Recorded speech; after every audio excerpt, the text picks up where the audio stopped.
Hi, welcome to my cooking channel. இன்றைக்கி sweet potato வச்சு சூப்பரான ஒரு ரெசிபி பார்க்கலாம்.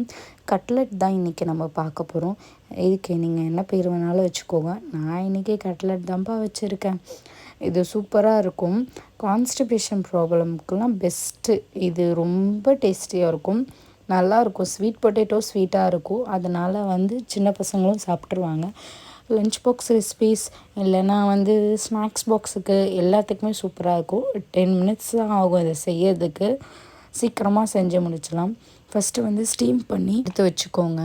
ஸ்டீம் பண்ணதுக்கப்புறம் மேலே இருக்க தோலெல்லாம் ரிமூவ் பண்ணிவிட்டு நல்லா மேஷ் பண்ணி எடுத்து வச்சுக்கிறேன்.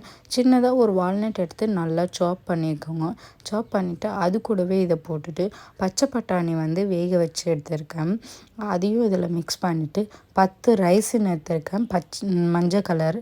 அதையும் நல்லா மிக்ஸ் பண்ணிவிட்டு இது கூட சால்ட், சாட் மசாலா இது நான் ஷூட் பண்ணலை, ஆக்சுவலி அது எடுக்கணும். அதையும் போட்டு நல்லா மிக்ஸ் பண்ணிவிட்டு ரவுண்ட் ஷேப்க்கு நம்ம இதை செய்ய போகிறோம். ஒரு சைடில் ஒரு ஸ்பூன் ஆட்டா ஒரு பவுலில் போட்டு தண்ணி போட்டு கொஞ்சம் மிக்ஸ் பண்ணி எடுத்து வச்சுக்கோங்க. ரொம்ப தண்ணியாகக்கூடாது, லைட்டாக இதில் டிப் பண்ணுறதுக்காக அதுக்கேற்ற மாதிரி கன்சிஸ்டன்சியில் பண்ணி வச்சுக்கோங்க. நல்லா மிக்ஸ் பண்ணுங்கள். நல்லா மிக்ஸ் பண்ணும்போது தான் எல்லாமே நல்லா மிக்ஸ் ஆகும். அப்போ தான் டேஸ்ட்டும் சூப்பராக இருக்கும். சும்மா ஏனோ தானோன்னு பண்ணுறதால டேஸ்ட் வராது என்றைக்குமே. ரொம்ப நல்லா மிக்ஸ் பண்ணும்போது தான் சூப்பராக வரும். அதை நல்லா ரவுண்டு பால் மாதிரி ஆக்கிட்டு நல்லா ஷேப் கொண்டு வாங்க. கட்லெட் ஷேப்புக்கு நான் இன்றைக்கி ரவுண்டு ஷேப்பில் கொண்டு வந்திருக்கேன். உங்களுக்கு வேறு எந்த ஷேப்னாலும் பண்ணிக்கலாம். அதுவும் அந்த மாதிரி எல்லாத்தையும் ரவுண்ட் ஷேப்பில் பண்ணி வச்சுட்டு எல்லாத்தையும் ஒரேடியாக பண்ணி வச்சுருங்க இந்த மாதிரி ரவுண்ட் ஷேப்பில். அதுக்கப்புறமா நம்ம ஆட்டாவை தண்ணியில் போட்டு மிக்ஸ் பண்ணி வச்சுருக்கோம்ல, அதில் டிப் பண்ண போகிறோம். அதுக்காக இது ஃபுல்லாத்தையும் பண்ணி வச்சுட்டா கரெக்டாக இருக்கும். டிப் பண்ணிவிட்டு சேமியா நான் எடுத்துருக்கேன், ஆட்டா சேமியா.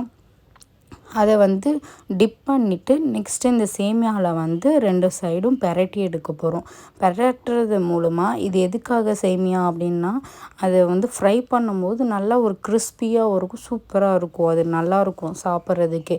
சின்ன பசங்களுக்கு இந்த மாதிரி கொடுக்கும்போது அவங்க பார்க்கறதுக்கு அழகாக இருக்கான்னு தான் ஃபஸ்ட்டு பார்ப்பாங்க.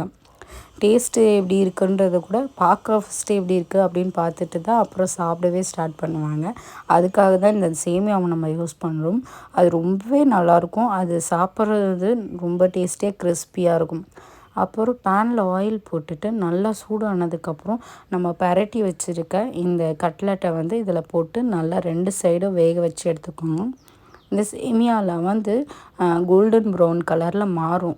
நல்ல கலர் மாறும், கிறிஸ்பியாகும். அந்த மாதிரி கலர் மாறும்போது முழுசாக இல்லாமல் குட்டி குட்டியாக கொஞ்சம் நல்லா நொறுக்கிட்டு பெரட்டி எடுத்துக்கோங்க. அப்போ தான் அந்த டேஸ்ட்டும் நல்லாயிருக்கும். நல்லா இந்த மாதிரி ஃப்ரை பண்ணும்போது டேஸ்ட்டும் நல்லா மாறும், கிறிஸ்பியாக வரும். எல்லாத்தையும் நல்லா இந்த மாதிரி ஃப்ரை பண்ணி எடுத்து வச்சுக்கோங்க. அதுக்கப்புறம் கொடுத்து பாருங்கள், சூப்பராக சாப்பிடுவாங்க. இது ரொம்பவே நல்லது, கான்ஸ்டிபேஷனுக்கு ரொம்ப நல்லது. ஸ்வீட் பொட்டேட்டோ உடம்புல ரொம்ப நல்லது பண்ணும். நிறைய நியூட்ரியன்ஸ் இருக்குது இதில். எப்படி இருக்குதுன்னு கண்டிப்பாக சொல்லுங்கள், கமெண்ட் பாக்ஸில் கமெண்ட் பண்ணுங்கள். ரொம்ப ஹெல்த்தியான ரெசிபி இன்றைக்கி செஞ்சுருக்கோம். கண்டிப்பாக ட்ரை பண்ணி பாருங்கள், எப்படி இருக்குதுன்னு சொல்லுங்கள். நெக்ஸ்ட்டு ரெசிபியோடு பார்க்கலாம். பாய்.